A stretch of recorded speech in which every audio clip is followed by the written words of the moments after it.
Going live, going live, going live. All righty. You are looking live at Sold Out MetLife Stadium, where today the 16-0 and playoff bound New York Giants will be taking on the 0-16 Seattle Seahawks. And why are the Seattle Seahawks 0-16? Because they suck. That never gets old. To the gridiron. Anybody out there at all that's going to spend a little bit of time with me here this evening, I greatly appreciate it. Thank you so much on the bottom of my heart. Or if anybody's going to spend any time watching the replay this, once again, thank you so much from the bottom of my heart. It means so much to me. I'm going to try to go about 30 minutes here tonight, shoot my mouth off for about 30 minutes. Anybody got anything to say, please feel free. Fire away, throw in the chat box. I usually try to check on the chat box like every 5 or 10 minutes. As soon as I see something in there, I try to respond to it as fast as I can. So please feel free and fire away, right? Plus, instead of me just rambling on for half an hour, 45 minutes, or whatever it winds up being, it's just nice to talk to another Giant fan. So please feel free, fire away. Before I get started, if anybody wants to help support my channel out, it would mean the absolute world to me. In the description box below, the top link in the description box takes you to my membership page. I got 3 different membership levels. The first one's called the Saquon, second one's called the Lawrence Taylor, and the third membership level I got is called the Gridiron. Each one has their own little perks to them, so if you want to help support my channel out, it would mean so much to me, and I thank you so much in advance. Thank you. If you are subscribed to my channel, once again, thank you. I can use all the support I can get, guys, but if not, please go down below, hit the subscribe button, hit that bell icon. That way, next time I go live or I put a video out, you'll be notified. And it's free of charge. What do you got to lose, right? But if you are subscribed to my channel, thank you. And then finally, in the description box below, there's 3 links. The top link takes you to my Facebook group. Then there's one for to me, it's always Twitter. I don't care what Elon Musk, what letter of the alphabet he wants to call it this week. To me, it's Twitter. I got my Twitter link if you want to, check me out on Twitter. And then there's also a TikTok link.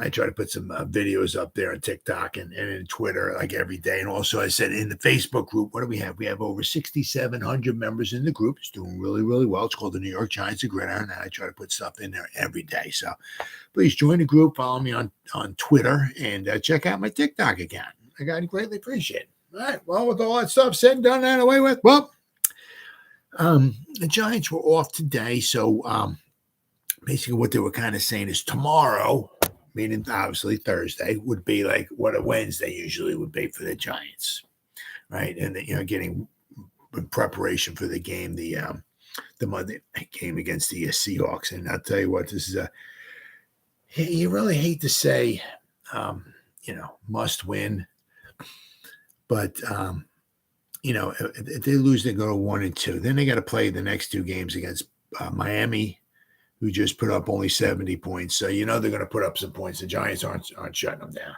I mean, unless Tua gets injured, maybe, and Waddle and Tyreek Hill, maybe they missed their Uber rides to the stadium. Maybe, I don't know. I mean, I can't see the Giants holding those guys under 30 points.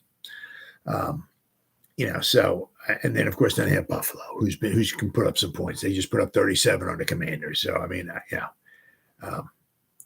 to say this game, I mean, it was the same thing kind of like with the Cardinal game. That was a must win. I mean, I was like, it's not a must win, but what we're saying is if they have any really playoff aspirations, of course, they don't have to win any games, But I mean, of course, in the beginning of the season, especially when you come from a 9-7-1 season, you have some playoff aspirations coming into this season. Now, of course, the schedule is harder than it was last year, but also, we did it's kind of tough to see, or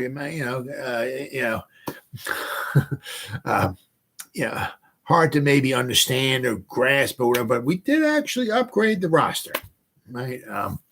So this game here, Paul Dottino from Big Blue Kickoff Live, he's been pushing that the Giants to keep their playoff aspirations alive. They really, after the first 6 games, they need to go 3-3. So it means they have to go 2-1 of these next 3 games. So I mean, to beat the Seahawks, and this ain't going to be no the Seahawks run defense is very good. They give up some points. I mean, they can give up some points, although Adams is supposed to come back, possibly come back. They might be getting some guys back from injury. But, I mean, with Adams, I don't know if he'll be on like a pitch count because he's just coming back off injury. I mean, he can't be in, I'd have a hard time seeing him playing all 60 snaps or 65 snaps or whatever it might wind up being, especially at full speed. I have a hard time believing that because, coming back, he might be ready to go and all, but as far as 100% football shape, that's kind of tough. But I mean, so they're supposed to be getting some guys back. But I mean, Carolina, put up some points on them. Andy Dalton moves them up and down the field. They don't have a great team, right? So I mean, the Giants hopefully can move the ball through the air. They will have a hard time running the ball on the Seahawks. But then, of course, I tell you got to give Geno Smith credit where credit is due. For the most part, take Geno Smith and put him on a crappy team. How's he going to do? Right? Put him on a crappy team like the crappy team he was on when he was with the Giants. Put him on a crappy team like the crappy team he was on when he was with the Jets. He didn't do so well, right? Give most quarterbacks in Jigba, Lockett, and Metcalf, you're going to look a little bit better. But give the man some credit. Last year he had a very, very, very good season, and once again he's doing the same this year. They put up, I think it was 37 and 37. I think the past two games against the Panthers and the Lions. So I mean, they're putting up some points. They kind of laid a little bit of an egg in the first game of the season. They didn't do too bad in the first half against the Rams, but then I think they got shut out in the second half. The Rams just shut them down. But I mean, it's going to be tough game. But I mean, for the Giants to really keep their playoff hopes alive. I mean, say they go 1-3. I'm sorry, my bad. Apologize. 1-2. They started 1-2. These next three games they go 1-2. That means they'll be 2-4. Last year they were 9-7-1 and just barely made the playoffs. Right, that was with 7 losses. So here we have, after 6 games, they'll have 11 games to go, and they have to go basically maybe 8-3, and we have to play the Eagles twice, who we haven't beaten since I think George Washington was in office, and I think Jesus Christ or we have to play the Cowboys, and I think Jesus Christ was roamed the earth the last time we beat the Cowboys. So that might be 3 losses right there. Boom. So that means that everybody else we have to beat. Yeah. Good luck and God bless, my son. I'll throw a little holy water on you there. So, it's not going to be easy. We still have, obviously we have a bunch of other teams to play. We have I'm not thrilled to death with the howl with the Commanders off and their quarterback situation, but don't overlook the Commanders. The Commanders are always going to be playing the Giants tough regardless. We still have some other games. Right? Don't forget Bill Belichick, the Patriots. We're not going to be able to walk over them by any stretch of imagination. We do have to play the Rams, so we got some tough games. So I mean, so if we go 1-2 and we start the season 2-4, to look at these next 11 games and go, yeah, we'll be 8-3. You're kind of fooling yourself, the next 11 games, maybe if you're lucky, 6-5 or so, so 7-4 maybe. So then you have to be 9-8 and make the playoffs in 9-8. And as I said, the final 11, if they go 7-4, that would be very impressive. Very impressive, especially when 3 of those games, one's against the Cowboys and 2 against the Eagles. So this is once again, there are no must-win games. They're only must-wins if you want to keep your playoff hopes alive, right? If you want to have a top 10 pick, there are no must-win games, right? But we're not looking for a top 10 pick, especially at this particular point in time. So it's going to be a good game. Then again, I thought the Cowboy game was going to be a good game too. and I thought the Giants would actually beat the Cowboys. So I'm done sniffing glue now, so I don't think that anymore. But this should be a good game. But I'll tell you what, if the Giants come out here and lay an egg, whew. Whew. The nice thing is that we have whatever it was, 10 or 11 days to get ready for this game. So, get healthy, right? Do some planning, whatever we got to do, scheme up stuff, and But by any stretch of imagination, it's not going to be easy at all. All right, so I saw this good old Mr. Banks. Giants rookie corner dodges an injury bullet. Now, his senior season, right, with Maryland, he was rather healthy, shall we say. What season I got here? Okay, hold on. It's just try 2022 here. He was very, very healthy, right? Let's see. What week did he? I mean, looks like he missed week 9. Or I'm sure maybe Maryland didn't play in week 9. Maybe they had it seems like every team seems to have a bye week. 4, 5, 6, 7, 8, 9, 10, 11. So maybe the week 9 they didn't play. I'm not exactly sure. But his senior season, he looked rather healthy. Now his junior season, he played to the second game of the season. Let's go 2021. Mr. Banks, he had a season-ending shoulder injury. He played against West Virginia, and I guess against Howard. Maybe it was the 15th defensive snap, I guess, against Howard. I guess he got injured. He injured his shoulder, and he only played in 54 snaps. His where are we at here? In his junior season, just 54 snaps. Let's see here. Let's see. In 2021, Banks suffered a season-ending shoulder injury in the second game, which was against Howard. But in 2022, he looked relatively healthy. So I was just kind of looking back to see, we got like some kind of injury situation going on here with Mr. Banks, because let's not forget, what was it, the first week he was out there against the Cowboys, and then he's in the locker room. I think it was cramps, I believe. Then, of course, against the 49ers, he got injured again.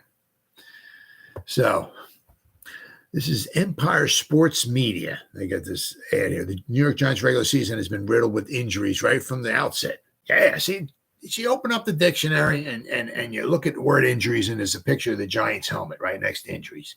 Giants and injuries, perfect together. They just fit like a hand in a glove, right? It's just the thing that just kind of gets you. It's just, I know it's like, and without like really making too much fun of this. What's going on, Joe? I just hope we force a couple punts. You got a good point, brother. But, it seems like every time you look at a football, and I honest to God, I can't stand the Eagles and the Cowboys. I would rather take a pencil, sharpen the heck out of it, and just jab it right into my eyeball, right into my skull, and watch the Eagles or Cowboys win a football game. I can't stand it. But I don't wish injuries on nobody. So I when I say this, I don't mean I want to see injuries for the other team. I don't want nobody. I don't want anybody ever get injured in the NFL.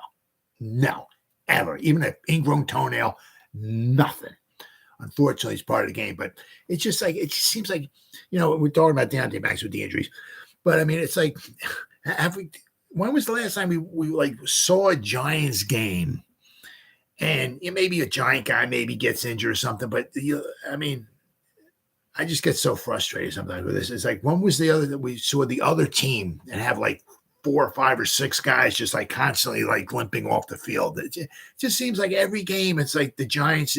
If there's 6 guys who get injured during the game, 4 of them are Giants and 2 are the other team. It just seems that it's like, I just every year.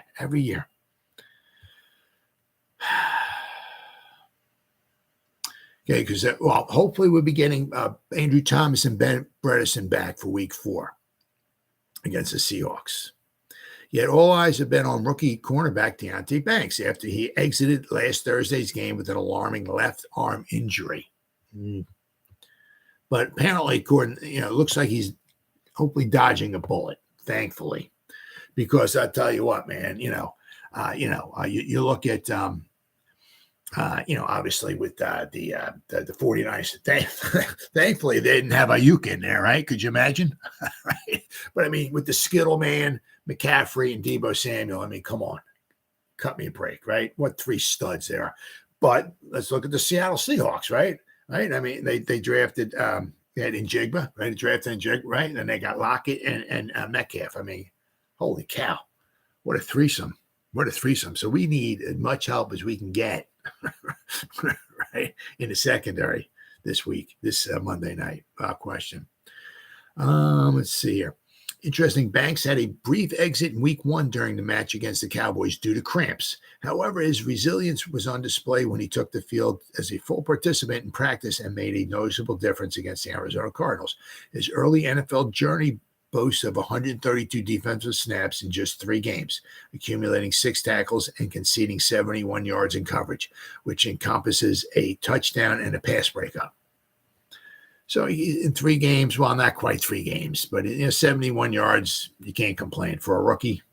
At just 22 years old, this athletic freak exhibits all the essential attributes to not only ascend as a premier cornerback for the Giants, but also make a mark in the NFL.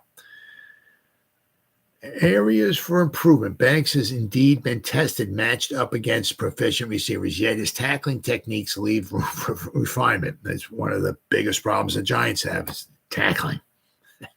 He often attempts to tackle ball carriers from a higher angle, making him susceptible to stiff arms. Got to get down low. This flaw has led to 2 missed tackles in consecutive weeks, spotlighting areas he needs to address. It's worth noting that the Giants' defensive backs in general have seemed a tad apprehensive about engaging in contact. It's an attitude thing, man. It's, upping their intensity could be the game changer. Yeah.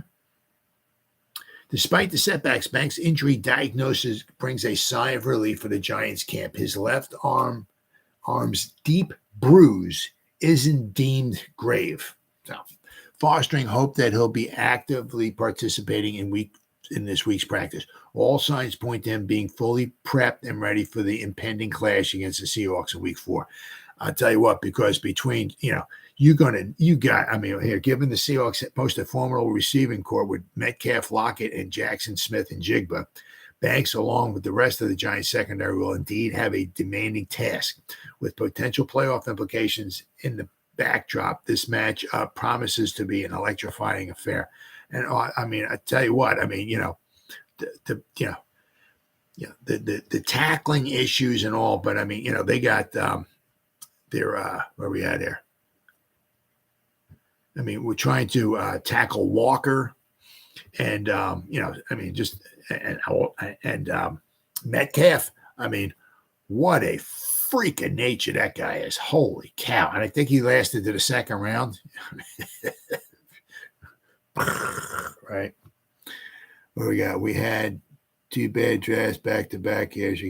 I tell you what, that's the thing. It's like, honestly, if you start looking at a lot of it, you just take this season right here, right? We shouldn't have drafted. You go back to what would you say? Go back to last year, right? Go back to last year and this year, our first round picks, right? We should never have had drafted Neal. We should never have had drafted Banks. We should be pretty much, kind of think about kind of good to go. Why? Well, because DeAndre Baker, right, drafted him. He should be our 1 corner, right? Funny, I know. And then Eli Apple should be our other corner, right? So we shouldn't have a need to draft. Or if we drafted Banks, we maybe wouldn't have to have Adoree Jackson here. Maybe we would be saving some money. We shouldn't have to draft Neal. Why? Well, because we should have Eric Flowers. Now, 15, 16, 17, 18, 19, 20, 21, 22, 20. That'd be his ninth season. I mean, that's doable. Maybe put him at the right side or something like that. But we have Andrew Thomas, right? And if we actually drafted somebody worth a hoot. I mean, Eric Flowers wasn't that horrible. If you slid him into guard, he was a serviceable guard. Was he a first-round pick? No. But he's a serviceable guard. But at that pick number 9, I don't know. You got to forgive me. I don't know who else was there, what other tackles there might have been. But at pick number 9, if there was another tackle there who was good or whatever we drafted him, we should still have our 2 tackles. We should have Andrew Thomas and Eric Flowers. So what you're saying, we're going back, you got to go years to recover from stuff like that. Why are we drafting cornerbacks? Well, we drafted cornerbacks. They just, so we drafted one in 16 and one in, when did we draft them? Was it 2019? Baker, right? Right. He went along with DJ and Sexy Dexy, right? So 19, so we should have our cornerbacks, right? We shouldn't need any other cornerbacks, right? I mean, you make some bad drafts. I mean, that just sets you back. Set you back. Now, you also you start looking at like maybe Neal, something like that, right? I mean, we drafted kind of like McKeithen and we drafted a Zudu. Right, we got Bredesen, we got Glowinski, we got Lemieux, we got a whole lot of guards. We got a whole lot of guards going on, right? We drafted Neal. Now is Neal? He's only played 16 or 17, games so far. So, still got to give him a little bit of time. Hopefully, he starts getting a little bit better.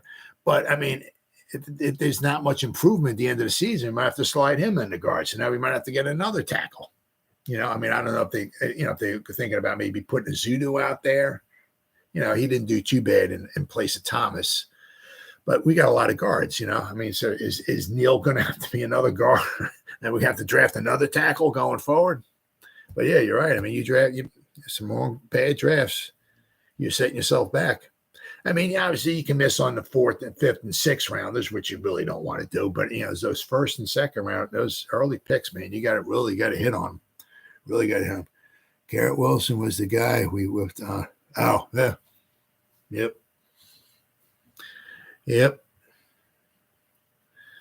Oh, let's see. Oh, yeah. Oh, here we go. Wait. Oh, there we go. And speaking of offensive line, the Giants are going to field another starting offensive line. This will be the 4th different starting configuration in as many games. And the cohesion, you need to know what you guy, for the most, especially the guards and the centers, but the guy to the right, to the guy to the left, or if you're a tackle, whoever's right next to you, you need to know their strengths and weaknesses, what they're thinking, what they can do, what they can't do. It makes it so easy. Well, not so easy. It makes it a lot easier. If you get the offensive line playing snap in and snap out with each other. Now, once again, there's this article here. This will be our 4th difference, possibly our 4th different starting lineup. This is from Giants Country. Patty Trainer.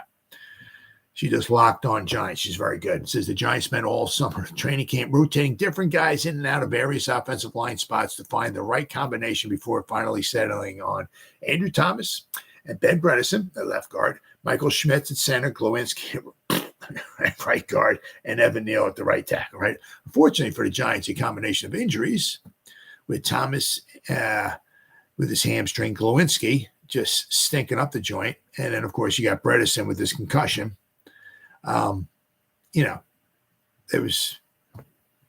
Is making this the 4th week. Now, week 4, the Giants have yet another configuration plan. Thomas is on track to return from his hamstring pull. If not, right, you're probably going to have a Zudu back out there. Let's see here. So if Thomas comes back, which would mean next Monday night against the Seahawks would be the first appearance in a line that includes second-year man Marcus McKeithen at right guard. Right? So McKeithen has been an inspiring story. He missed his entire rookie season with his torn ACL, which he continued to rehab late in summer camp this year. When he was activated off the PUP list, the coaches gave him work at guard and tackle, but the thought process was might have ways to work to get up to speed, to being able to contribute. But McKeithen was the team's 5th round draft pick last year out of North Carolina. Had other ideas. He got up to speed quickly and has done well enough to where the coaches still trust him to man the right guard spot. In 2 games this season, now just think about this. If you can get Neal and McKeithen, you got 2, I think Neal's 6'7". You got 2 6'6", 6'7" guys. You got 2 sequoia trees on the right side. In 2 games this season, 6'7", 337-pounder McKeithen is charged with allowing 6 pressures. He has a 95.6% pass blocking efficiency rating. In his NFL debut as a starter in week 2, McKeithen consistently used his big body to swallow up his man. He reacted well to several stunts and blitzes and did well with several double-team blocks with Neal. He also moved well in small spaces, and he absorbed power easily. So he's good at the guard position in a phone booth. He's pretty good. That big, huge body his. Against the 49ers, against a faster defense, McKeithen had his share of hiccups as he's not especially quick off the snap. Thus, he struggled to handle Armstead's athleticism, speed, and power. While Armstead won the night, McKeithen battled in the run game, showing an ability to move with the short pole and hit his man square. But we didn't have much of a run game going against the 49ers. The Giants and Thomas are optimistic that he'll be able to suit up for Monday's game against Seattle. So what we're probably looking at here is that possibly Thomas, maybe Bredesen coming back from the concussion, Michael Schmitz here, maybe McKeithen at right guard, because you can, if we see Glowinski starting another game, that means we got half of our team is dead. That's the only thing I can think of. If we have to start Glowinski again, he is unbelievably horrible. And Neal at right tackle. So it means that what they're saying here is Azudu might be the first one off the bench where he can play. Somebody gets injured, let's hope not, but he can play either guard or tackle. So if Thomas returns, Joshua Azudu, who filled in at left tackle during Thomas's 2 games absence, becomes the first man off the bench for guard or tackle. If he doesn't, Azudu will remain at left tackle. So, but regardless, it looks like, Bredesen will be coming back, right? So regardless, so if Thomas can't go, we're going to have Azudu, right? And no Lemieux, possibly Bredesen, right? Michael Schmitz, McKeithen, Neal, which will be the 4th, it's so difficult, to every week to keep moving guys in and out. And then once again, it's so difficult just to say, well, once we get healthy, we'll be good to go. Well, you may not ever get healthy. You might always have somebody coming in and out of the lineup. It makes it very, very difficult. Very, very difficult. It's football. Things happen, especially now you got a 17-game schedule, Unfortunately, lots of injuries happen, unfortunately. All right, and there we go. Then we got some defensive stuff here. Giants are confident it can change the worrisome turnover narrative.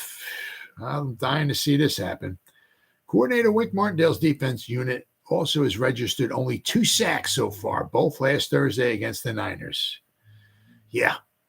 Let's see, the Giants secondary and defense as a whole has not intercepted a pass through 3 games, and that unit will face another daunting matchup Monday night against the big and speedy receiver corps from the Seahawks.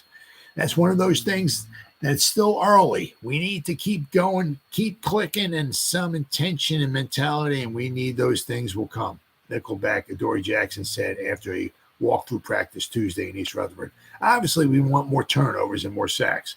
But you never know how this league turns. We were 7-2 last year. We didn't have too many sacks and too many turnovers. And he's right. He's right about that. That's for sure. We know things are going to change in our favor. And a lot of times it happens too. Sometimes there's never going to be a time where you're going to get every game you're getting 4 sacks. First week you get 4. Then maybe you get 3. But then you get 5. Then you get 4. Then you get 4. Then you get 3, then you get 5. That doesn't come like that. You get 2, then maybe you get 6, and you get none, then you get 1, then you get 4, then you get 5, then you get 1, then you get, And at the end of the season, you get your accumulated total, and you divide it up, and you average 3 sacks a game. But you hardly ever get 3 sacks a game. So a lot of times that happens. Sometimes, maybe you get one good game with the matchups. The other team, for whatever reason, has their 37th string left tackle in there, and Kayvon's just eating the dude up alive, and he gets 5 sacks, and the Giants get 7 for the game. And all of a sudden, after 4 games, now we have 7 against the Seahawks, and we have 2. Now we have 9 sacks, and now we're looking pretty good. Wow, we have 4 games, we got 9 sacks. But in the first 3 games, you only had 2 sacks, And stuff comes in bunches, right? Let's see here. That's it. Of course, you got Seattle quarterback Geno Smith has thrown for more than 600 yards over the past 2 weeks. And the Seahawks have scored 37 points in each one of those victories. Star receivers DK Metcalf and Tyler Lockett, as always, are a handful to cover, combining already for 28 catches, 337 yards, and 3 touchdowns. So basically, each one is averaging like 14 catches already after 3 games. They have almost averaging like about 5 catches a game each one. What the heck would that be? 17, 34, so it'll be like 80, 85 catches for the 2 of them. So just there's a sense of urgency every game. The way I see it, I want to win every game. McKinney said, we haven't been able to do that, but I know where this team can go. I know that we can do it, and we can have the potential to do it. We just got to go out there and do it. Okay, that's a lot of do-its. The Giants secondary features two rookies, but also the same thing too. A lot of times, turnovers come in bunches too as well. But you also look at like last year too. The Giants had what? What do they have? 6 interceptions all season long. 9-7-1. We made the playoffs, but also you got to look at it too. The scheme that the Giants run. When you're blitzing guys.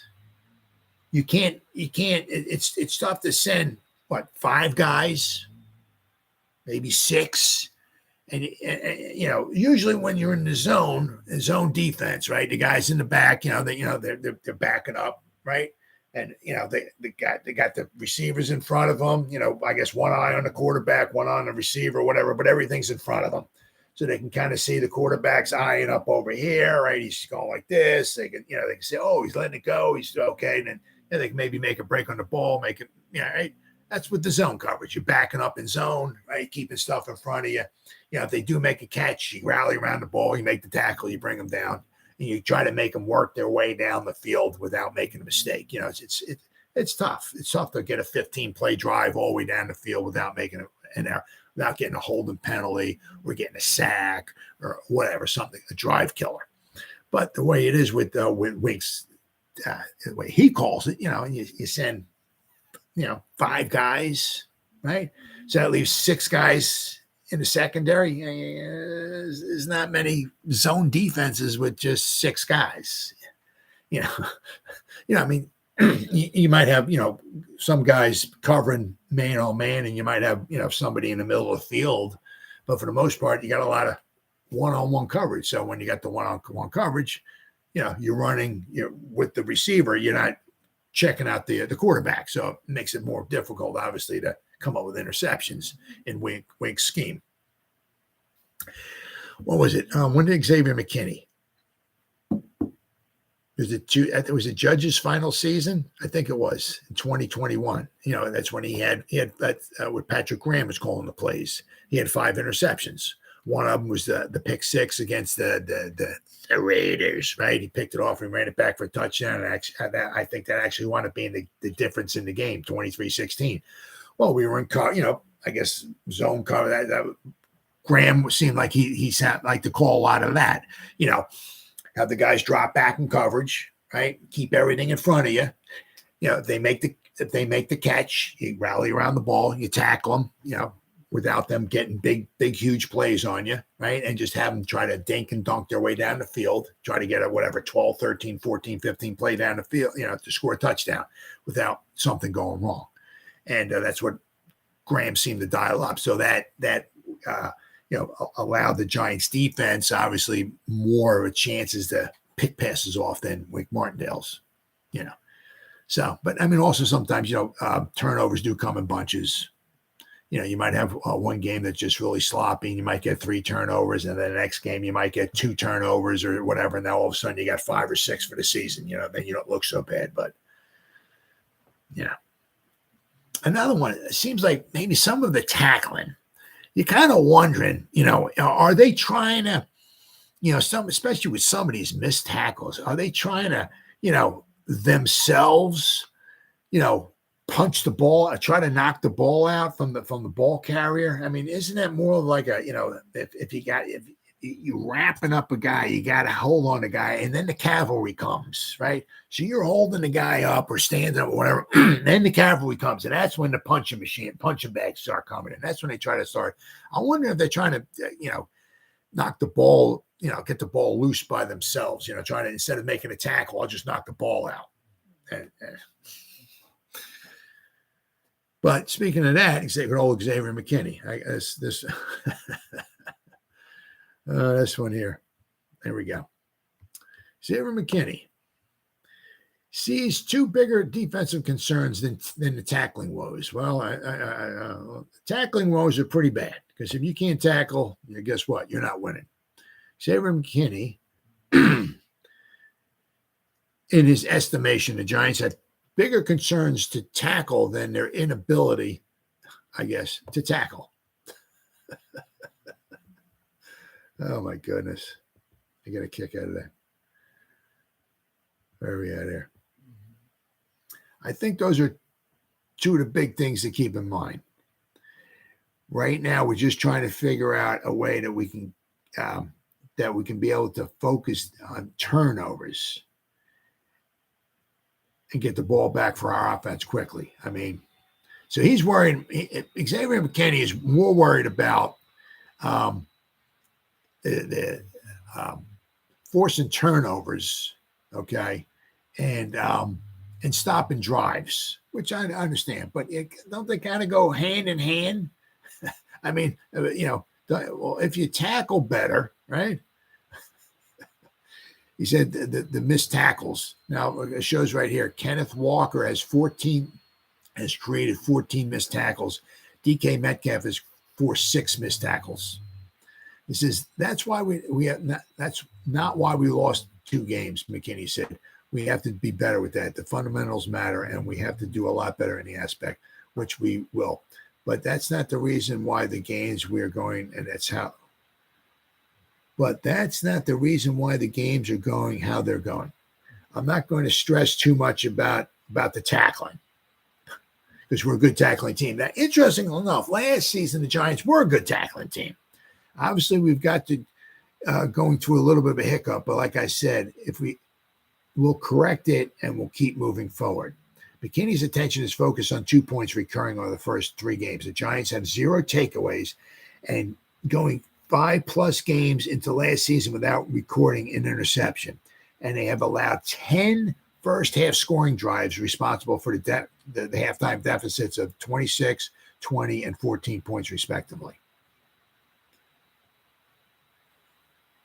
McKinney and Julian Love, who started side by side at safety last season, will be opposite sides. Yeah, that'd be pretty interesting.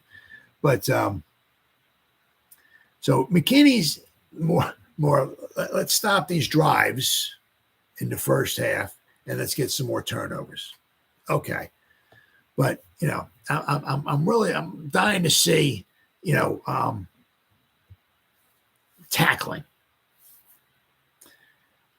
Sometimes it just seems like sometimes like some of the guys just don't want to partake in it. Like Trey Hawkins, there was a couple of tackles on the Thursday night game against the 49ers. It just seems like he just didn't want to partake in a tackle. It just like got a lot of guys like trying to with arms and stuff like that. Now, if you ever listen to Carl Banks, he talks. I mean, obviously, he's one of the shame. I think he should be in the Hall of Fame. But anyway, he thinks the Giants, need to bring their shoulders instead of like trying to arm tackle, because he said, you need to bring your shoulders, because when you bring your shoulders, you bring your body with you.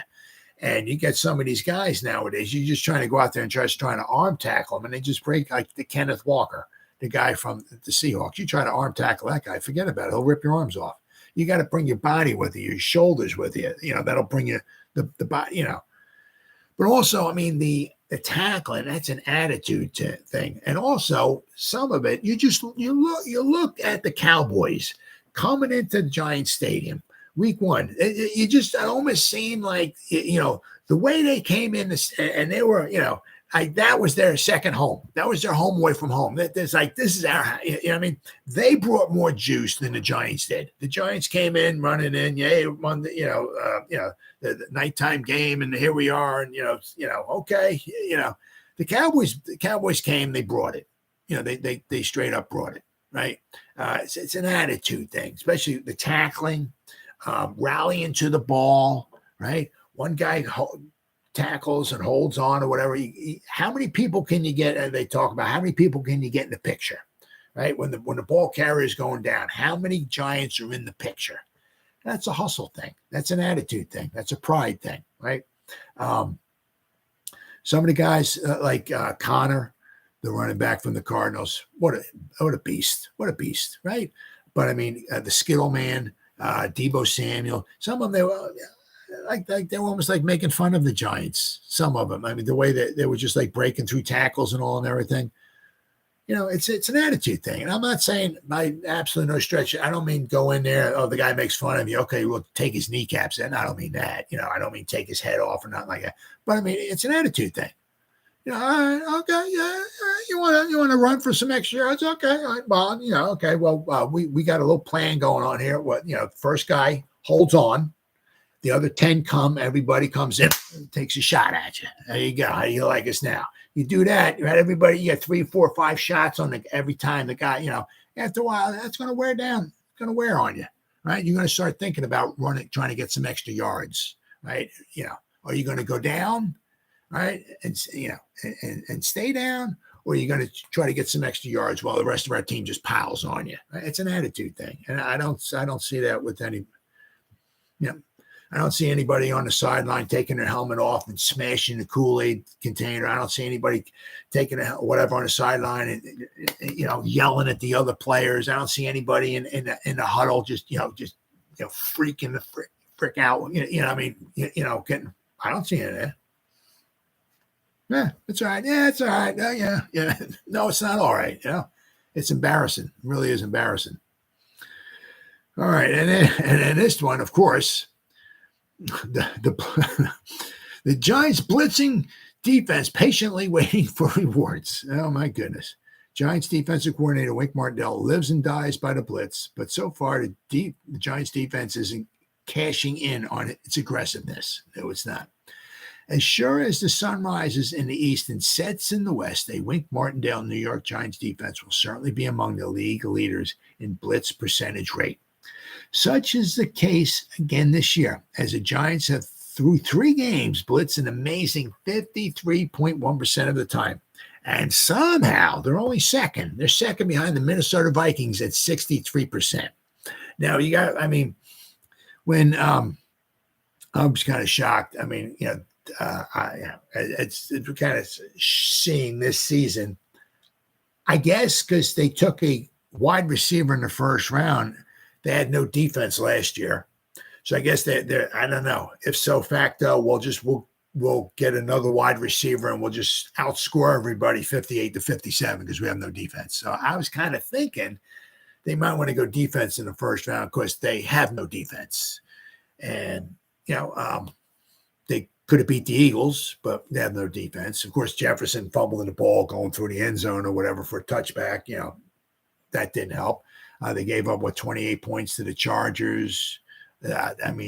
Somehow they let Baker Mayfield beat them.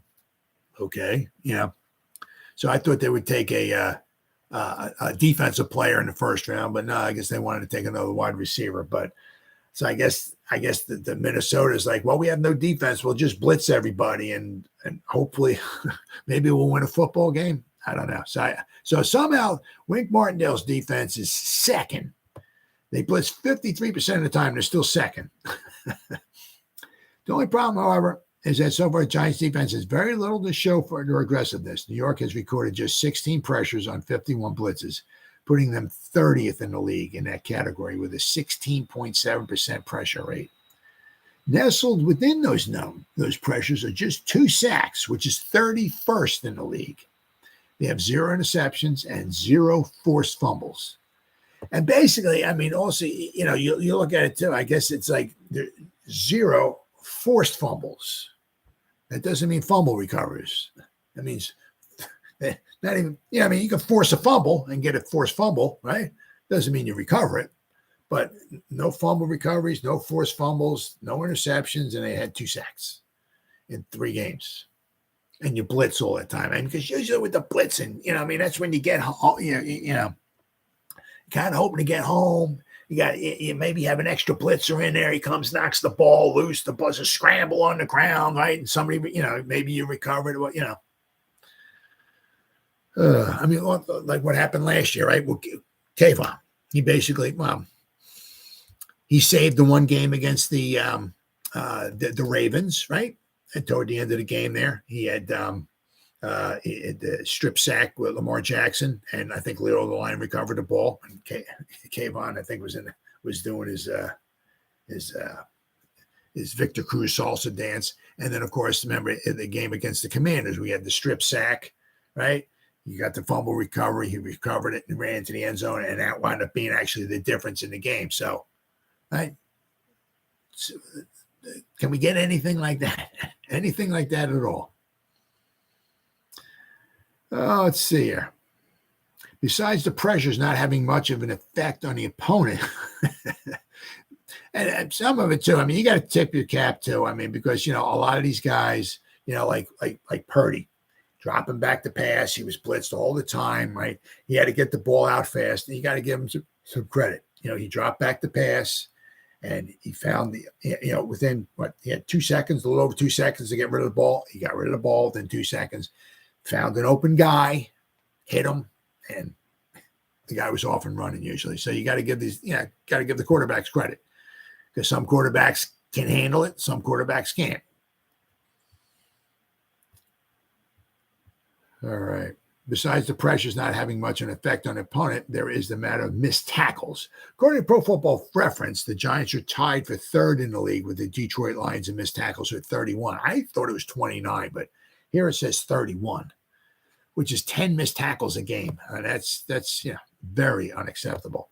Add it up, and you have a Giants defense that through 3 games has given up the 9th most yardage in the league, 1,085 yards, is tied for 2nd with the Raiders for the most first downs allowed via penalty at 10, and which has allowed the 3rd most average points per game, 32.7, behind the Broncos and the Bears. So I don't think you have to worry too much about catching the Broncos for a while after they gave up 70 points in one game. Part of the problem is that the defense's back ends needs to do a part of holding its coverage so the pressure can get home.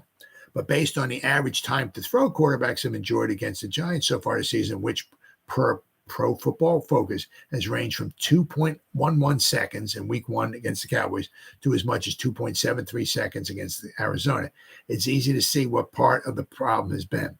Even when the Giants manage to hold the coverage, the pressure isn't effective enough in moving the quarterbacks to make errant throws. Dak Prescott of the Cowboys averaged 2.33 seconds to throw when blitzed, while Josh Dobbs of Arizona and Brock Purdy of San Francisco averaged 2.56 and 2.35 seconds, respectively. So Brock Purdy only had 2.35 seconds, 2 1/3 seconds, basically, to get rid of the ball.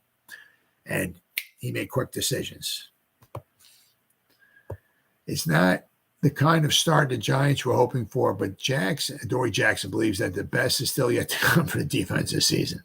Obviously, we want more turnovers and more sacks, but with this being so early, you just never know how this league turns, he said.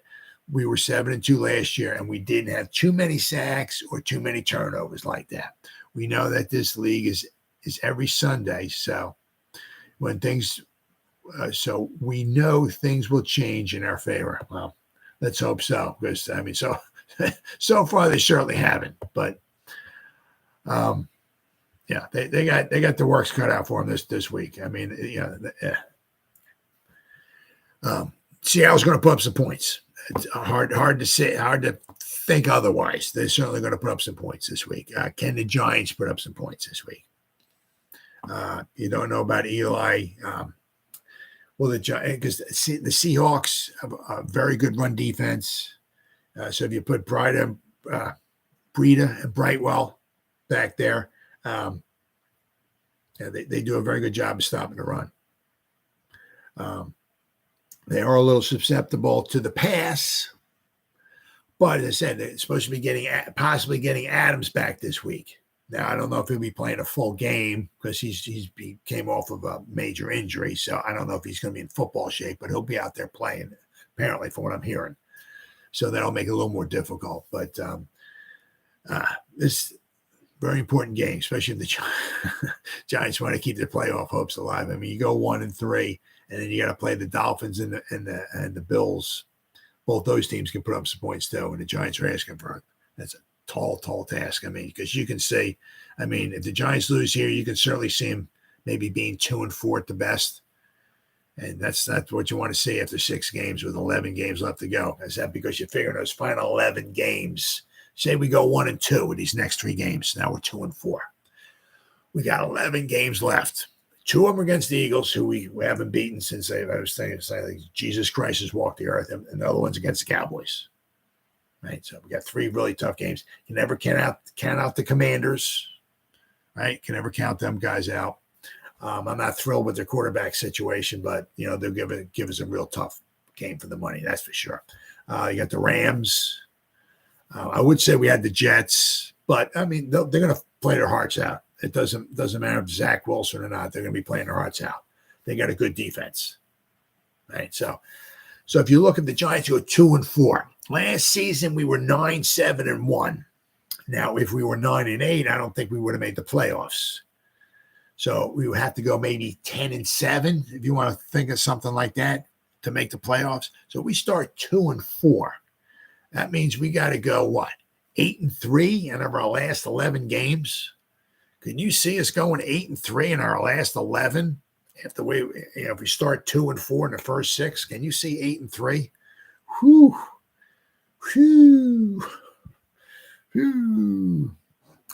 That's why a lot of people were saying also the Giants team could be maybe better, but their record may not reflect it this year because it's a much harder schedule. But all right, guys. Well, it's been 52 minutes. Whoever spent any time, Joe, good talking to you, man. Greatly appreciate it. Whoever spent any time listening to me, thank you. Or if anybody spends any time watching the replay this, once again, thank you so much from the bottom of my heart. Thank you. And as always, you guys stay safe out there and go Giants. Woo! Oh, yeah.